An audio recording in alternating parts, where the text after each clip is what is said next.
Hola, ¿te gusta coleccionar cosas? ¿Qué coleccionas? ¿Peluches, música, piedras raras, juguetes, monedas o quizás conozcas a personas que lo hacen? Muchas colecciones no tienen valor monetario, sino emocional, lo que permite al coleccionista revivir recuerdos o conectarse a un periodo o tiempo específico. Coleccionar no es algo sencillo, hay que cazar el objeto deseado. Muchas veces son búsquedas de toda la vida que jamás se pueden concretar. Precisamente el tema de hoy se trata de hacer un trabajo llamado antología, que es una especie de colección, y escribirle a nuestro trabajo un texto que se llama prólogo. Nuestro proyecto en esta ocasión se llama Prólogos de Antología. La palabra antología se deriva de los vocablos griegos antos, que significa flor, y legei, que significa elegir. Entonces, al unirlas, significa elegir la flor. Da la idea de cuando una persona sale al campo a elegir o seleccionar las flores más bonitas para hacer un ramo de flores. Por lo tanto, una antología es una selección de textos literarios de diversas obras o autores siguiendo un criterio en común, que es determinado por el compilador, es decir, quien reúne las obras. Por eso se dice que las antologías son parciales, personales y arbitrarias. La antología es parcial porque no reúne todos los textos del género específico, sino que es una selección de textos que tienen rasgos en común. Es personal porque el compilador decide, guiado por su criterio, cuál será la pauta para incluir o no la obra de tal o cual autor.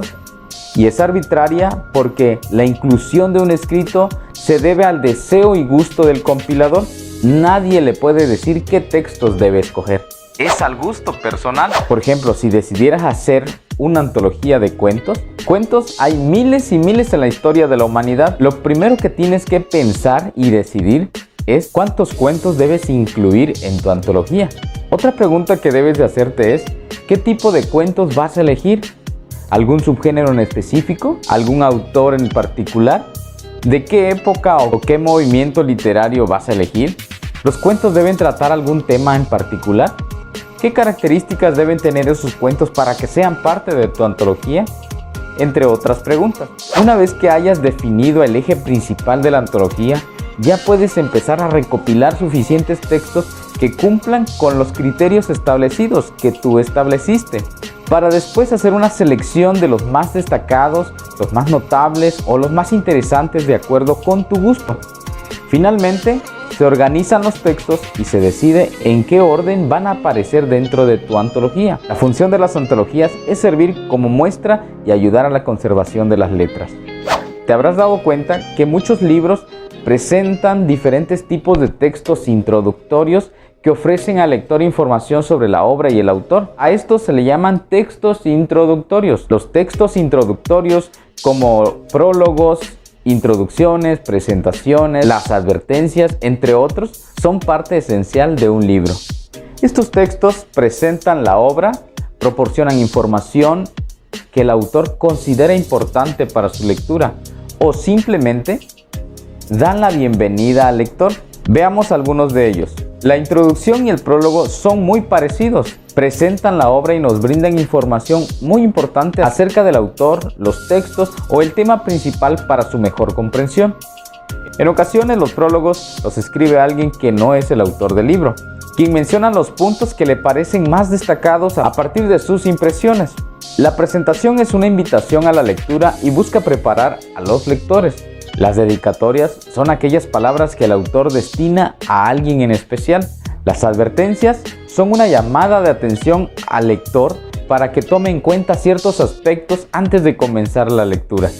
Ahora nos concentraremos en el prólogo, ya que a nuestra antología le vamos a redactar un prólogo. El prólogo es un texto que precede a una obra, es decir, siempre lo vamos a encontrar al principio, antes del contenido principal del libro. Entre las funciones de un prólogo se encuentran presentar o introducir la obra, como cuando presentamos a un amigo a otra persona.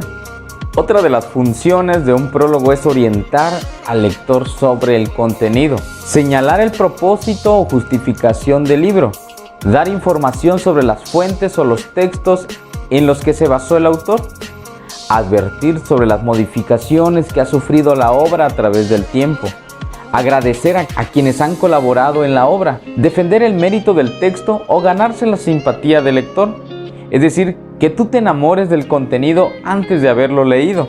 En los prólogos también se pueden expresar comentarios personales o explicar circunstancias especiales que el autor quiere destacar. Puede haber más de un prólogo si la obra se ha editado varias veces. Al escribir un prólogo es importante tomar en cuenta a los lectores a quienes está dirigida la obra. Asimismo, es preciso decidir de qué manera se le hablará al lector. Puede ser de manera directa o indirectamente. Cuando se utiliza un lenguaje directo, el autor del prólogo se dirige al lector desde la segunda persona gramatical. Por ejemplo, con la lectura de esta antología recorrerás otros mundos. Date cuenta que el verbo está en segunda persona, recorrerás. El prologuista también puede hablarle indirectamente al lector mediante la tercera persona. Por ejemplo, la presente antología ofrece al lector 6 miradas distintas. Vemos aquí el verbo ofrecer en tercera persona, ofrece al lector. Independientemente de la manera en que decidas emplear las personas gramaticales, debes cuidar que el estilo sea consistente a lo largo del texto. Es decir, que solamente utilices una persona gramatical para dirigirte al lector. El prologuista puede crear distintos grados de compromiso dependiendo de la persona gramatical que utilice. Por ejemplo, al escribir en primera persona, ya sea singular o plural, se percibe mayor compromiso, ya que lo que podemos leer se identifica con el autor y su concepción. Por ejemplo, en este fragmento: comencé esta novela en Lima. Con este recurso el lector advierte que el autor está involucrado en lo que sucede. Cuando leemos comencé esta novela, por su parte, el autor de un prólogo puede optar por una redacción impersonal utilizando la tercera persona. Aunque este recurso es menos cercano para el lector, es útil para proporcionar información puntual y objetiva del texto compilado.